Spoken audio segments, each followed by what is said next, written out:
So per the Trump administration, the Gulf of Mexico is now the Gulf of America.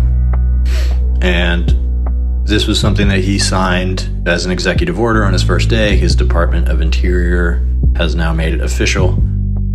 And so this is, out there in the consciousness. It's causing some controversy. I personally don't really care about that specifically. Some of Trump's other, harebrained schemes to buy Greenland or take back the Panama Canal or whatever his play that he thinks he has in Canada, that stuff is a little bit more interesting to me because it's a little bit more material. But either way, I think it all kind of falls into the same category of Trump, just distracting us. And it's really nothing new. Trump has done this the entire time that he has been in politics. He's actually quite good at it. It's probably the thing that you could say Trump is actually good at, is throwing things out there that distract people and kind of muddy the narrative and muddy the media ecosystem enough that he can do the things that he wants to do, and pull people's attention away from the more egregious abuses of power of his. And so that's more so what I want to talk about here.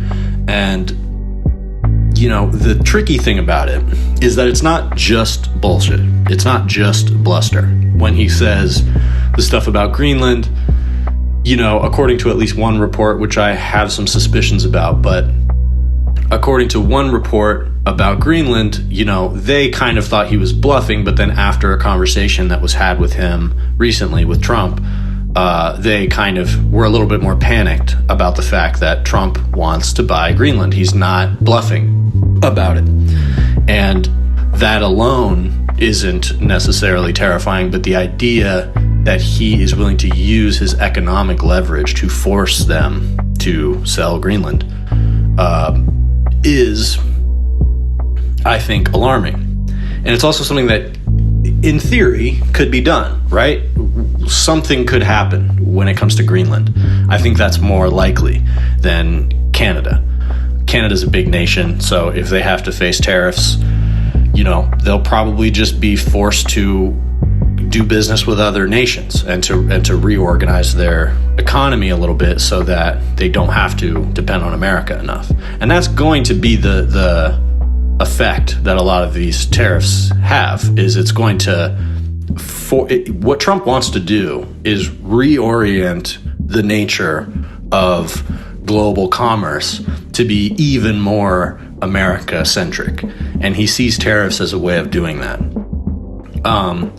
And there was a recent interview where I don't know if it was an interview, but he said, in explaining his theory with the Gulf of Mexico, maybe this was in his inauguration speech, he mentioned President McKinley, who was the president until 1901. And McKinley was responsible for taking the territories of Hawaii, Guam, and Puerto Rico. And Trump mentioned that by using tariffs and other things like that, like an imperialism, essentially, to take over these territories, McKinley improved the economy of America.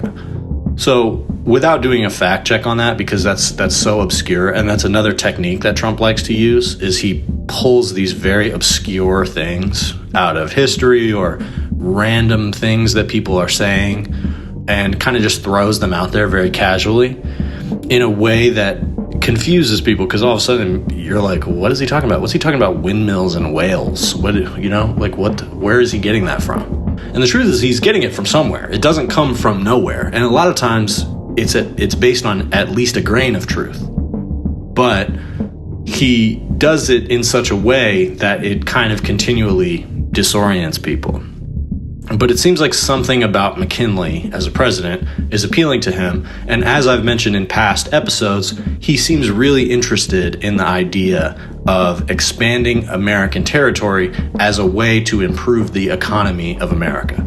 I really think that's what this is about, that, with the tariffs he sees as a way to utilize the leverage of America against other countries so that they have more reverence and deference to the United States. But within that, he's also going to raise prices in America. And this is well acknowledged, even by Trump at this point, that, his policies are not going to bring prices down, which is what he promised. And so I think based on some kind of cockamamie calculation of his, he feels that by taking a very rich territory like Greenland, or certainly Canada, that America can increase its domestic wealth. And that will lead to things like better prices or whatever, and then Trump can say, oh, look at the great things that Trump did. So in a way, I think what he's doing is he's taking a kind of historical perspective, and he's saying, why can't I be the president who makes Greenland a part of America? Why can't I be the president who makes Canada a part of America? Trump doesn't see any reason not to do that, and the sort of international norm and order of things is definitely not enough of a reason to convince him not to. But ultimately, I think what's really important is the domestic things that are going on, because as this nonsense with Mount McKinley and the Gulf of Mexico is going on, he's also conducting these ICE raids. ICE is going into schools. They're going into hospitals. They're rounding up everybody that they can. And this is just now starting, right? We're not even close to the real escalation point of these mass deportations. And so Trump, I think, is trying to set the stage for the narratives that will continue to distract us all. And I think rather than that narrative being something like the genocide in Gaza or whatever's going on with Russia and Ukraine, he wants it to be something where America is the main character and the bully, so to speak. He would rather that be sort of the narrative, because that's just how Trump thinks. Trump wants to use America's leverage to bully the world because he thinks that there will be positive outcomes of that. And there very well might be, because America is a very powerful nation with a lot of leverage. But also, what he doesn't realize is that there is a finite level of usefulness to that type of bullying and coercion. And especially on the world stage, eventually, Donald Trump and America does not have the ability, for the most part, especially with larger nations, to completely control what they do and where they go for resources.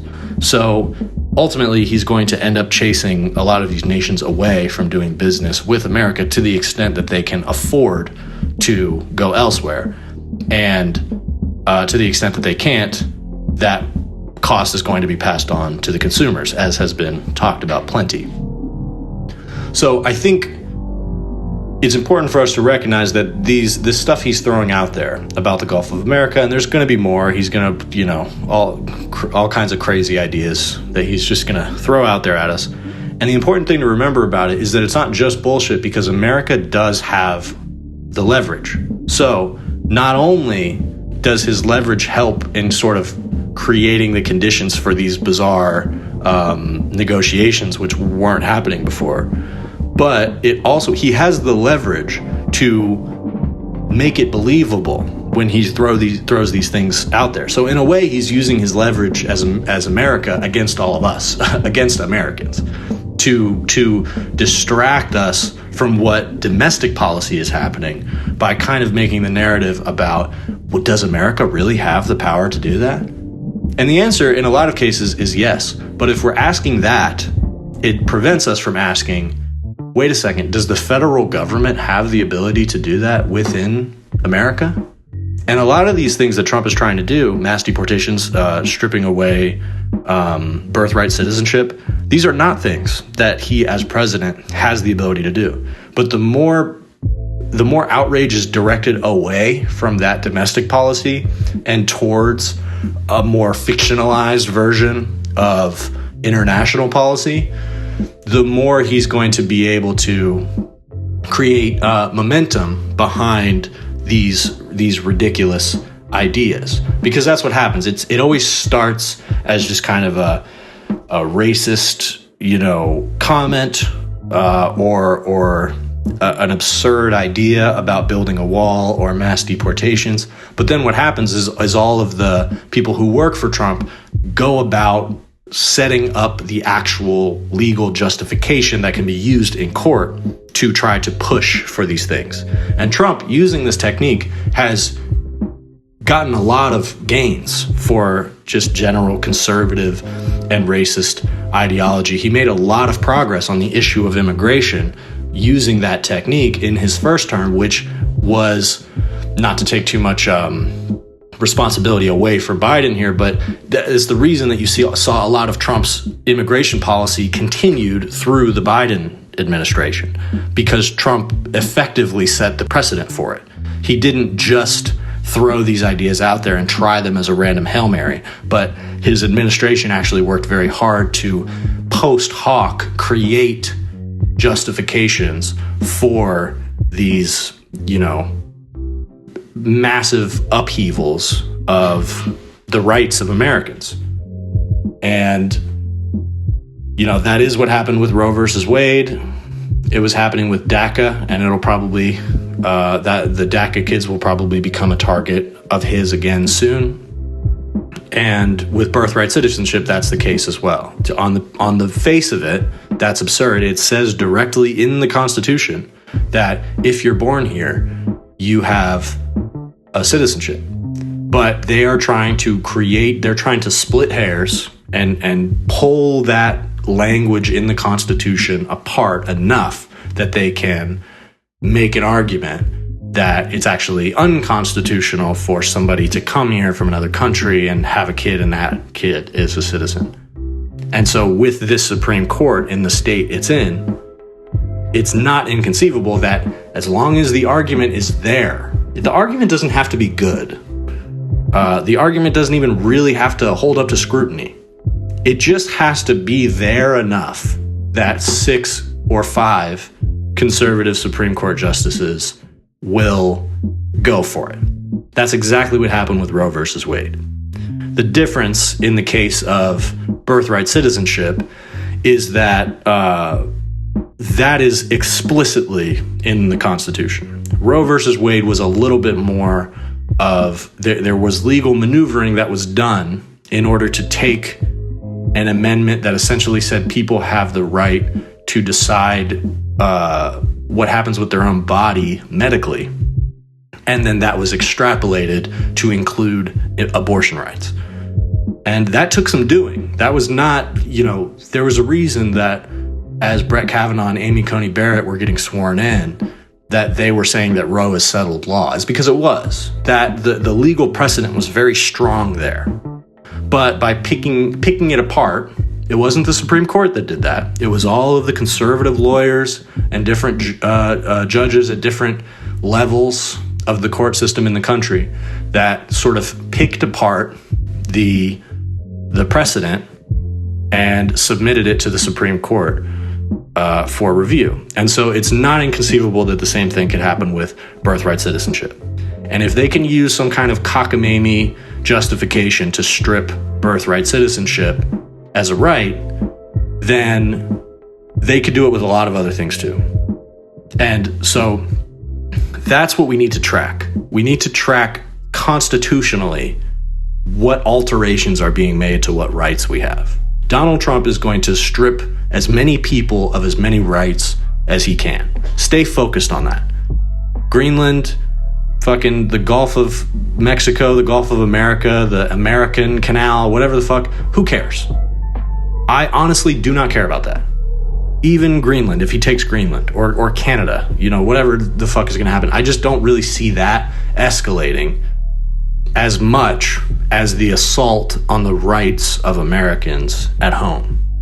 And so the more intense those assaults on our rights get, the more talk there's going to be about ridiculous ways that America can utilize its leverage on the world stage. And in a lot of ways, that's sort of Trump's function. That's what he's there for, is to overreach as much as possible.